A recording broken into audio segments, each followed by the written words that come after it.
Hi, I'm Ivy, the occultist, and today we're going to be talking about how to cast a circle. We're going to talk about what it means to cast a circle and a couple different methods of circle casting, and at the end of this video I will show you my method of how to cast a circle, which is probably the easiest, most simple way that you could cast circles. So without further ado, let's begin.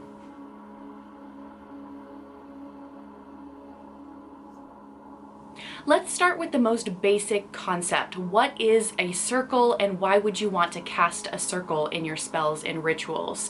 When you are casting a circle, you are essentially creating sacred space. And the reason why people cast circles is to essentially keep things in and to keep things out. It depends on your tradition and your background, but typically casting a circle is a means of creating some sort of protective barrier around whatever working it is you're doing, whether that's a spell or a ritual, etc. And it also keeps everything contained inside that barrier. So when you are casting a circle, it's important to note that you are keeping things out. You are only inviting in the type of energy, the type of magical entities that you want into your sacred space, and everything else is on the outskirts. They are not able to interfere with your spell or ritual. Some people might believe in trickster spirits or some, swirls of negative energy, however you want to look at that, whether you believe in spirit or energy, etc. And so when you're casting a circle, you are essentially blocking them out, any sort of trickster spirit or anything that might come in and mess with your working or mess with your spell and ritual that you don't want messing with your working. So it's really nice to create that sacred space, and you can also use it to invoke your ancestors, your gods and goddesses, etc. into this bubble with you without the influence of anything in the external world.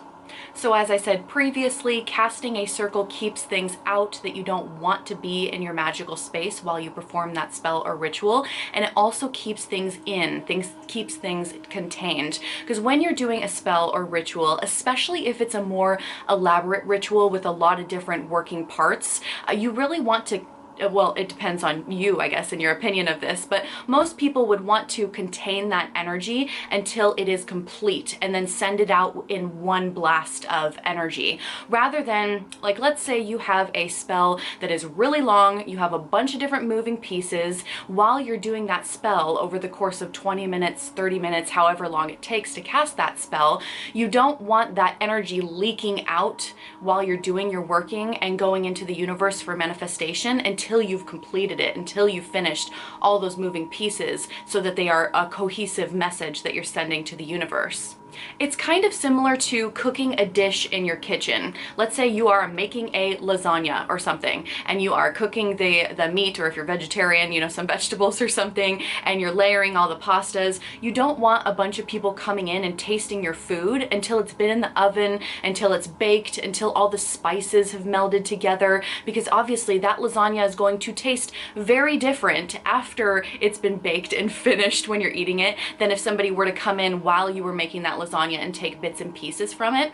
So it's kind of the same idea with your elaborate spells and rituals. If you are doing the longer spell, you want to have all of those pieces cohesive and completed before you send them out into the universe for manifestation. So casting a circle keeps everything contained, and when you're done with your spell or ritual, you can take the circle down and send out that energy in a blast for manifestation. So that is a quick guide to circle casting as far as what it is and why you might want to cast a circle. Now let's get into how to cast a circle.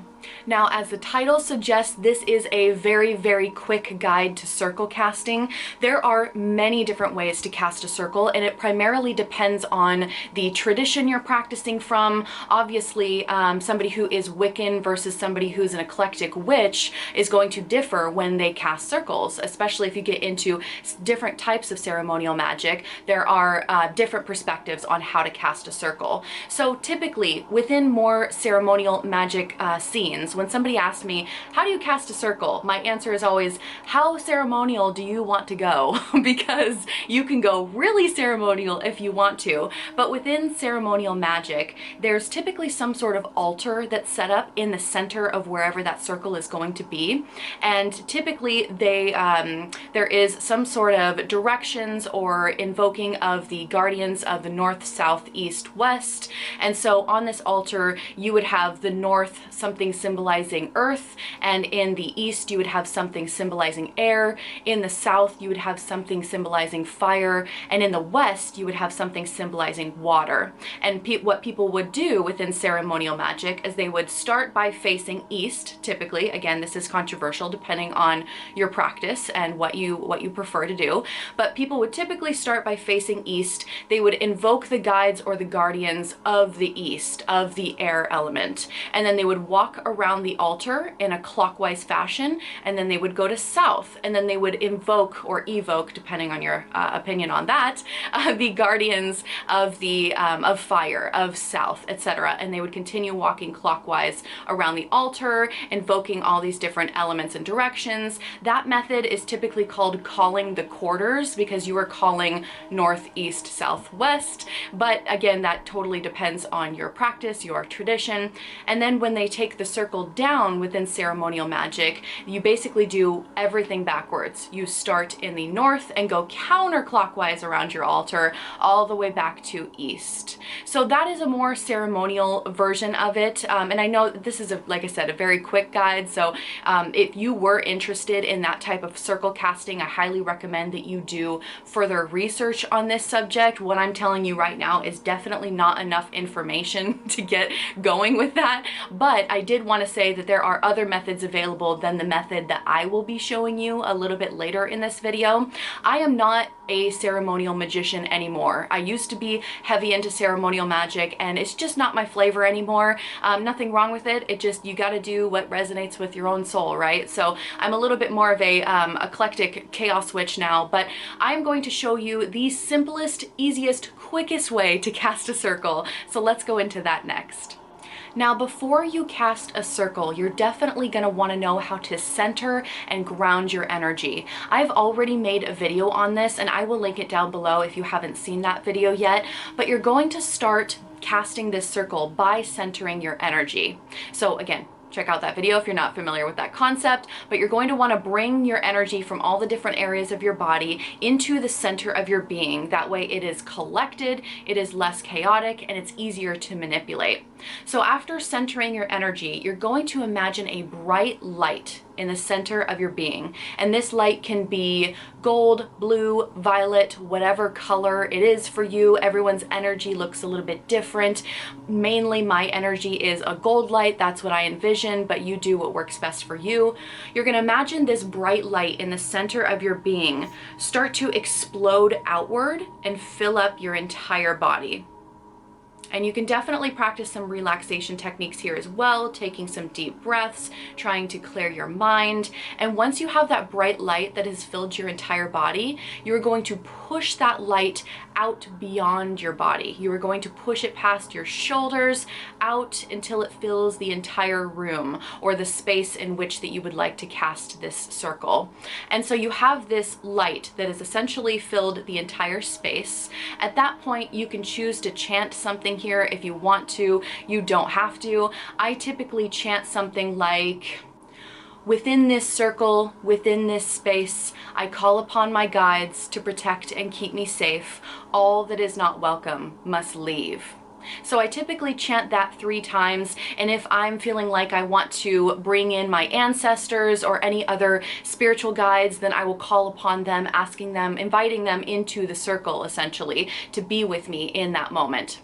And after you've done your chanting, if you choose to chant, and after you've brought in whatever guides you would like to work with for your spell or ritual, you're going to imagine a shield come up around the light that you've created. So that light again has expanded beyond your body and filled up the entire room or whatever space it is that you would like to create, and you're going to visualize this shield forming around it.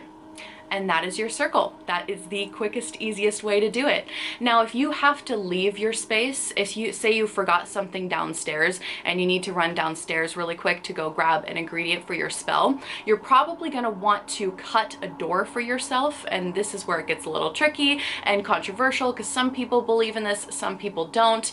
So if you are in sacred space, you've created that shield for yourself, you don't necessarily want to get up and walk away because that kind of negates the sacred space that you've created for yourself. You want to respect that sacred space. And so if you need to leave, then what you would do is you would essentially cut open a door. You can use an athame, or you can use, your wand, your finger, whatever you want to use, whatever works for you. But you would cut open yourself a door, walk through the door, and then you would seal the door. So that way when you're gone, this space still remains sacred. And then you can run downstairs, you can grab whatever items you need, run back upstairs, cut yourself open a little door in the circle, step in, and close the door again. Because again, you want to make sure that you are respecting this sacred space that you have created. Now we get into the part of how to take a circle down. How to take a circle down after you've performed your spell, you've performed your ritual, you're ready to take it all down. Within, again, this depends on whatever tradition you follow, but if you did the version that I typically use, which is the light filling up the room and the shield forming around your circle, you're essentially going to take a moment to thank any guides that you may have pulled into your circle, thank them for their presence, and then you're going to visualize that shield dissolving and your light retracting back into your body, because you never want to deplete yourself, right? Like if you expended some energy, you're gonna need some energy to restore that supply. So bring your energy back into the center of your being. And again, if you're not familiar with centering, check out that video, because you are going to want to release your center at this point. You're going to want to release that energy and let it flood evenly throughout the rest of your body. And that's it, pretty simple. So let me know what you think about this method. I'd also be really curious to know, oh my gosh, the sun, whoa, the sun's coming out. I would be curious to know what you use for your methods. Do you cast circles in a different fashion? And if you do, how do you do that? Thank you so much for watching this video. I'll see you in a video very soon. Bye.